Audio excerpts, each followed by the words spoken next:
Sweet dreams, everyone. Today I want to read you another story, a bit different from when we last did this, because last time was a more professional story written by Lovecraft and a couple of other writers, and this time I want to introduce you to a story from my favorite r/nosleep author, because a lot of no-sleep stories are really hit or miss. This author, u/Saturday, has a sprawling universe that they've added a lot of world building to. They've really been enjoying their project. So I want to read one of their stories, and let's just get into it. The link to the story should be in the description, unless I screwed up, but it should be there if you want to read along. Okay. I stumbled upon a dead language. As part of my doctorate, I was hired as a lab assistant working with pediatric treatment. We were working on a paper measuring the exposure effect of a potential contaminant. While my colleagues were working on the measured effects on adults and the elderly, my team would work with children. The potential disruption to developing adolescence was deemed important enough to have a separate set of experiments and measurements. The study garnered unilateral attention and funding of not only one, but 4 different pharmaceutical companies, HBH being the main contributor. I was hired pretty late in the process. I wasn't even sure what the contaminant was, as it was just designated as the contaminant. Apparently it was something that resided just under the topsoil in a large residential area. To not taint our measurements, me and my colleague were given minimum information about the symptoms to look for and what to expect. Instead, we were provided a set of experiments and willing participants. It was all fast and haphazard. Most of us started on a Monday, and Tuesday the following week was the day of our first experiment. Little time to prepare, get settled, or even understand. Still, this could be big enough to launch a career. The experiment, described as a Cognition and Ocular Development Assessment, CODA, was to be performed with full consent and supervision of the parental guardians. All children were between 6 to 10 years old, and none of them had any observed deformities or illnesses. We were given limited access to certain medical records to make sure our study didn't have the potential to cause any harm. Then again, I'd read the experiment checklist, and there was nothing that could damage anyone. If anything, I argued the results would be pretty much useless. As Tuesday came around, me and my 2 colleagues had prepared as best as we could. 3 of us would put 1 participant each through a series of tests. The quota was 3 tests over a total of 3 hours. Parents were to be asked for consent before and after each step, given their ability to stop any test at any given time. The experiment overall was surprisingly simple. It was supposed to be a measurement of cognitive and emotional development, mostly tested through facial and spatial recognition. The day of the experiment, I first met Logan, an 8-year-old kid sporting a baseball cap and a brand new Pokemon t-shirt. His mom was a bit anxious, but from what I'd been told, she'd been generously compensated. As I met them in the parking lot and let them inside, I promised her we'd go through the specifics. "Don't worry," I said. "We're mostly gonna look at pictures. Doesn't sound too bad, huh?" He shook his head, but I'd yet to see him smile. Maybe his mom's anxiety rubbed off on him. The testing room was somewhat small and made entirely out of concrete. There was a pair of opposite 2-way mirrors on each side of the room. The walls were painted this sickly mint green, colors so neutral it hurt to look at. The first test was all about emotional intelligence. In sets of 6 pictures each, I was to show Logan various expressions and ask him which mostly correlated to an emotion. If they answered objectively wrong, according to a chart, we were supposed to ask them to explain their choice. Simple enough, I'd done something similar before. But this is where I first realized that Logan wasn't some ordinary kid. As I laid out the first image set, I asked him to identify the happiest face. Clearly, it was card number 3, and Logan answered as such without hesitation. In the second image set, he was asked which one was the saddest. Again, it was number 3. He answered correctly, again. In the third picture, the 6 pictures were a wild mix. Some sad, some happy. One guy was sleeping in the corner. Which one is the angriest? I asked. There was a correct answer, number 4. A woman furrowing her brow and exposing her teeth. Yet Logan looked at them all for a long time. Number 6, he said finally, pointing at the sleeping man. How come? I asked, following protocol. It's complicated. They almost killed his mom. The kid seemed almost distant, staring at the picture. What the hell? He answered the rest of the questions flawlessly, but that answer stuck with me. Such a strange reaction. Not only did he answer wrong to an obvious question, it was also such an odd explanation. Logan himself seemed to have trouble finding the right word for it. Second test was similar, but there were new cards. In sets of 3, Logan was supposed to explain each emotion presented by the people in the pictures. Happy, sad, angry, scared. It was similar to the first test, but much more detailed. For every image, there would be a description and a short explanation given by the participant. We pressed forward. First 3 cards, no problem. Happy, happy, sad, easy explanations. Second set of cards, same result. Surprised, sad, sad. But when the third image set came along, I didn't know what to say. 3 people, all completely neutral. Not a single emotion on their face. They looked almost computer-generated. Logan didn't skip a beat, though. She's scared, he said. She doesn't know why she's doing this. And, what about this one? Oh, he's hungry. He just doesn't show it. Hungry? Is that the emotion? Yeah, he's really hungry. Dangerous. And the third one? Logan took a long, hard look. After a few seconds, he looked up at me, almost like he forgot about the picture for a while. Okay, I think he's obstinate. Obstinate? Yeah, obstinate. What do you mean? That's what he is. I don't know a better word for it. So, why is he, obstinate? He saw something he shouldn't have. We continued with several more image sets, and Logan gave mostly ordinary answers, but every now and then he'd throw in something absurd sounding. Obstinate was the first, but there was also Ader, Galt, and Schritt. The descriptions were outlandish and frankly nonsensical. Ader, he stared too long into the light. Galt, he didn't go swimming, but his feet are still wet. Schritt, he fell between the cracks. By the time I was about to start the third experiment, I had a few moments alone with Logan's mom. So anxious, she held her arms close to herself and didn't meet my eyes. We'll be done in a bit, I said. He's doing great.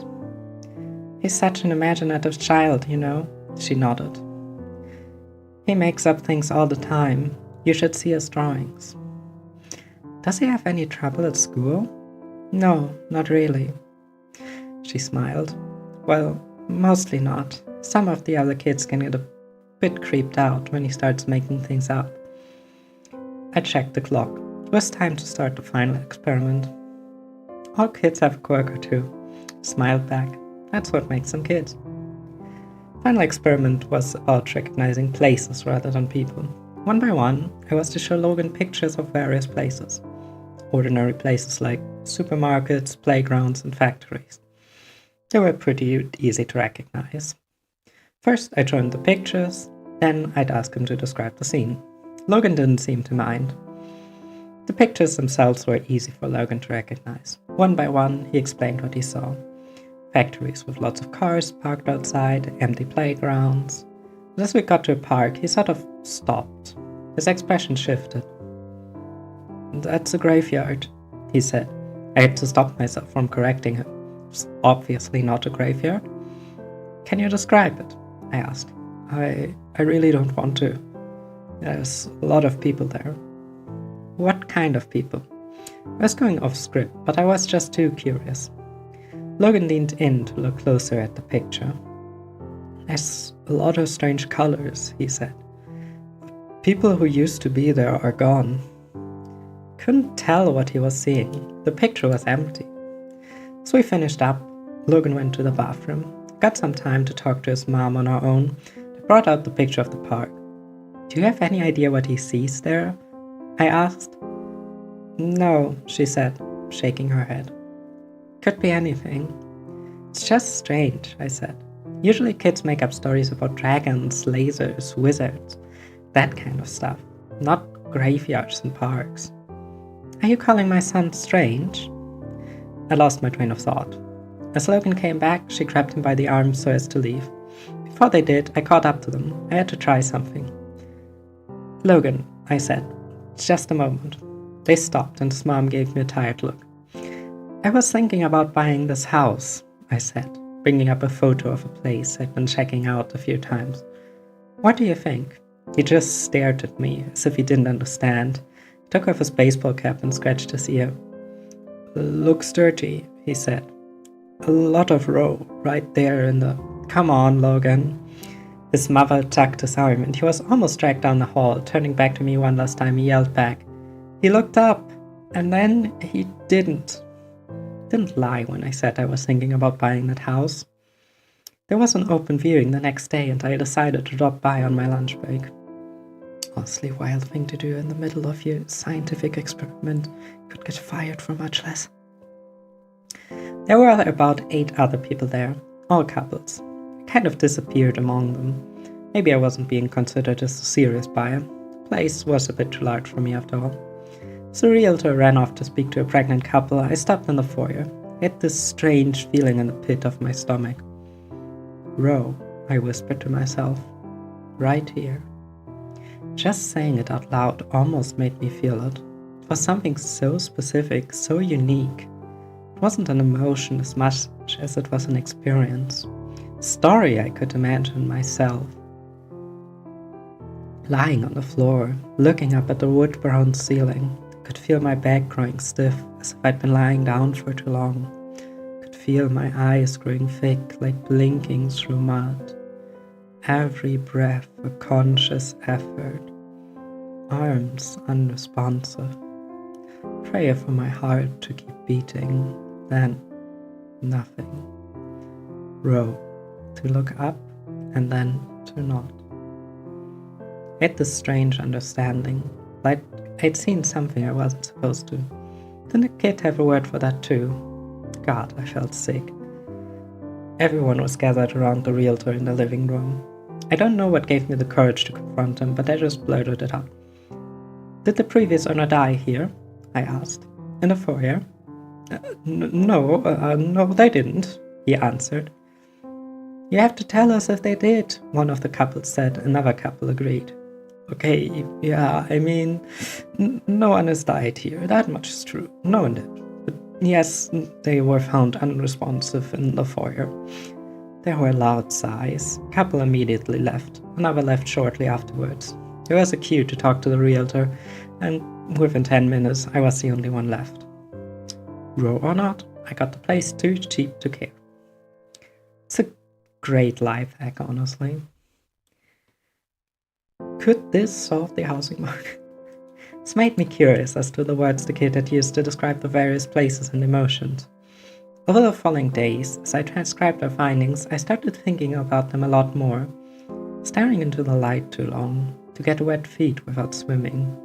It was all just cryptic nonsense. But what I'd felt that first night in my new house, that was raw.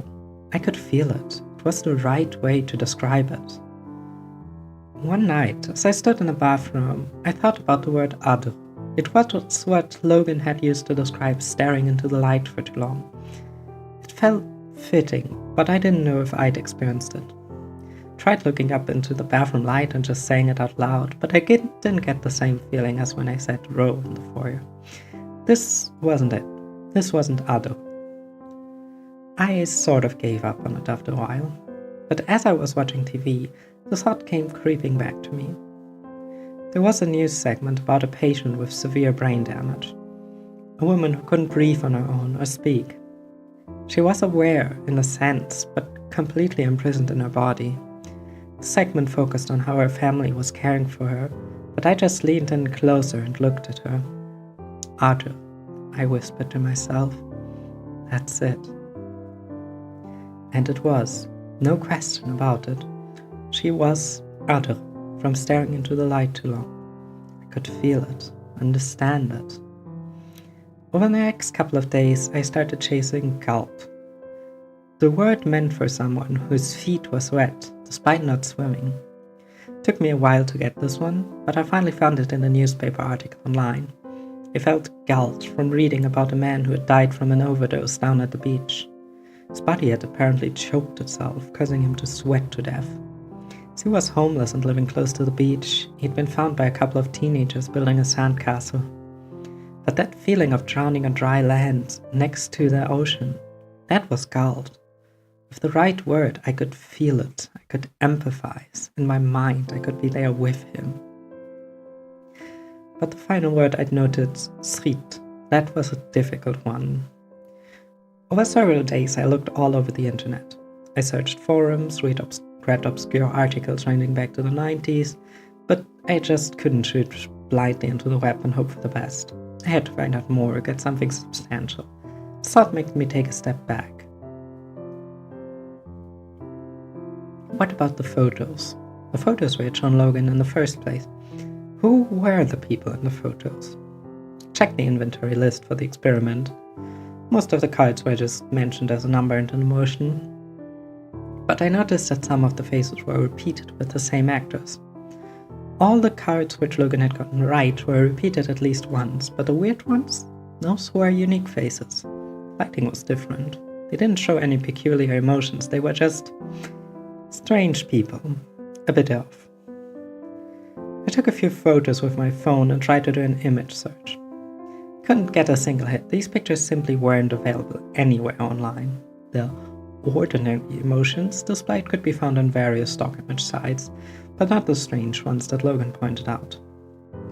Finally, after a few hours and dozens of pages clicked through, I did find a picture that looked like one of the models, but in a completely different setting. And this was freaking weird. The picture I found online was from a social media profile. The profile, in turn, portrayed the user page of the very same homeless man that had drowned in his own sweat from an overdose. Same one I'd read an article of. But the article was written just a few days prior, and the picture must have been taken at least weeks ago. Listen, I don't know if you can get this. What Logan did was to perfectly describe, using one of his made-up words, was exactly what was about to happen to that man. The man who gulped, who overdosed on the beach. I mulled the whole thing over in my head countless times, and finally I just gave up. I had to talk to Logan again. I did the creepiest thing I've ever done. I tracked the kid down at his school. Following day, as he was about to get on the bus back home, I waved at him from across the parking lot. He was surprised to see me and couldn't place me at first. Then I could see him recognize me, like something lit up in his mind. "Hey," he called out. "Science man." "Hey Logan," I called back. "How's it been?" "Good," he said. "You're not here for more tests, are you?" He stopped a few feet ahead of me. "Actually, I'm just here to ask you about that language of yours. Those strange words you use. How do you come up with them?" "That's easy," he said. "Once you start talking it, you kinda don't stop. After a while, you just feel them, you know?" "So where did you learn it?" I asked. "Anywhere special?" "I think I always knew," he shrugged. "Like, it's weird. Like listening, but not to a sound, but like a color. It's just sort of there, inside." "So you can always see it? Because sometimes you said people in pictures were just happy or sad. Ordinary things." "Well, sometimes those things are easier to see. You said I should answer fast, not, accurately." "So, you can see it now?" I chuckled. "Anywhere? Here with me?" "Sure," he smiled. "Just stand still for a bit." Logan looked at me for a while. As I met his eyes, I could feel something. There was that feeling again. Obstinate. To see something I shouldn't have. Right there in that kid's eyes. He knew something. Strangely enough, it wasn't him that broke the silence, it was me. Atto es, I said. I didn't know why I said it, but it took Logan by surprise. The one who shouts until they listen, he said. That's what it means, right? I think that's me. I don't know, I said. I'm sorry, Logan, I don't know why I said that. Did you see it? He asked, almost excited. Do you see it now? I want to say that I didn't. I want to say that I saw nothing, but that'd be a lie. A million little words crept into my mind, and as I stared into that kid's eyes, I saw something I shouldn't have. Now it was all becoming clearer. The more words I knew, the better I understood. The word I'd looked for, schiet, was a lot more complex than Logan had made it out to be with human words. It was contextual. The man had died in an earthquake. He fell between the cracks. No, he hadn't. He was going to? It was describing events destined to unfold, but it was also describing something that had happened. Was it both? Neither? I see it, I admitted. Right there, I could feel the parking lot falling away in insignificance. With a single unspoken word, we could tell each other infinite things. These mundane expressions were just the tip of the iceberg, a dumped-down shadow of what was truly being said. The words told us of things that were, things that could be, and things that currently were. And in that moment of silence, of understanding, I heard the vibrant colors so clearly I could almost see them. They were piercing into my mind, forcing themselves into my understanding, screaming to me that once you understand something, you can't unlearn it. I forgot to breathe as to not accidentally say something I shouldn't. You weren't talking about the picture I held up in the test. You were looking at me, said with nothing but a shallow breath. Obstin. I'm Obstin. You didn't even look at the picture. He didn't even have to answer. I knew it was true. It was written into the word itself that my realization would come. Then, as possibilities came rushing towards me, I could feel an enormous weight come down on me. My mind couldn't take it. My body was shutting down as I fell to my knees, screaming until my neck felt raw. The world started to fade as my heartbeat swallowed my hearing. I have a hard time describing what happened next. When I closed my eyes, I'd see millions of possibilities, mostly pain, suffering, and terror. My own thoughts and emotions, multiplied like a torch in a hall of mirrors. I'd see myself waking up in my bed only to get murdered by 1,000 different weapons. I'd see myself drowning in my bathtub, breaking my neck, falling down the stairs. Death, so much death. And then in the blink of an eye, I'd be in the back of an ambulance, feeling the residual effect of a defibrillator on my chest. As I blinked and the ambulance burst into flames, the driver crashed into a tree. Someone carving the initials into my chest with a scalpel. None of it was real, but I couldn't tell anymore. Different worlds with nothing but a well-placed syllable. All the while I was just spitting out seemingly random words. My eyes lost focus. And as I lost grip of reality, my body shut itself down in self-defense. Thank God. This was back in January of 2019. Logan was born with this language already stored in the back of his mind, some kind of residual effect from his contamination. But for people like you and me, we can't take it all at once. So over the years, with intense therapy to back me up, I settled on trying to learn one single word. I'm going to find out as much as I can about just what it means to be obstin, the word describing me. There was so much to that one word you could fill a lifetime with it. In a way, maybe that was the point. A God language, meant to fit all of our very beings into simple expressions, like compressing a folder into a zip file. But that's just the thing. To learn what it really means to be obstin, to be my word, I can't really do anything else but to live and see what happens. Not unless I want to go back to where my mind wandered off to. Still, sometimes I can feel something creeping back into my mind, little tingles, syllables and sounds, reminding me of all the knowledge I still have stored away somewhere in my inner madness. Little words with galactic proportions. It's so easy to slip back into that mind, just inches away from the edge of what my physical brain can hold. I sometimes wonder what all your words are. I sometimes wonder what they mean. I'll really, really try not to think about it.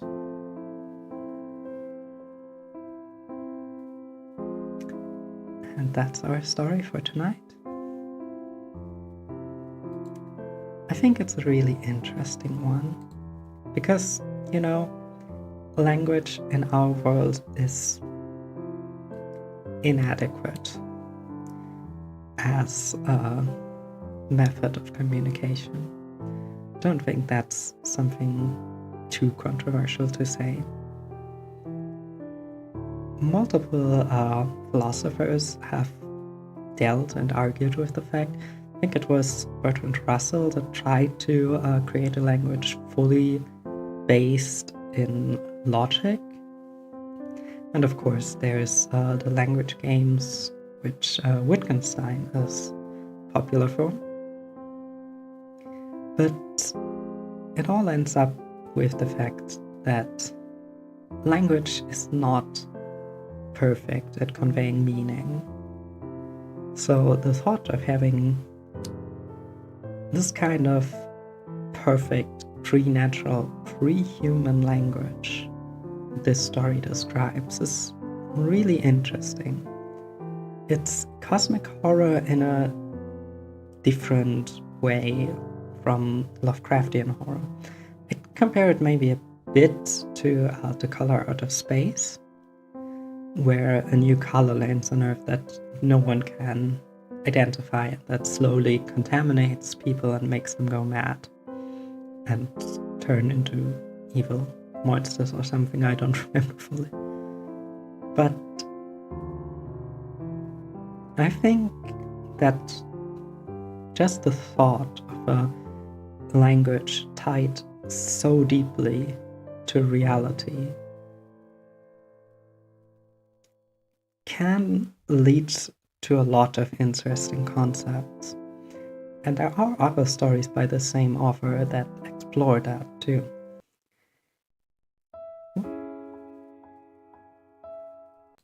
That was not the button I was meaning to press yet. Evil. But, yeah.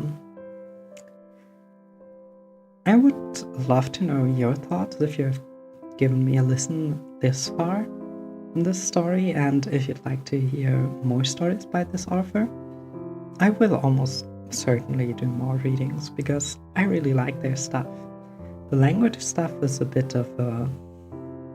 It's one part of their stories, but they've got a lot more going on too.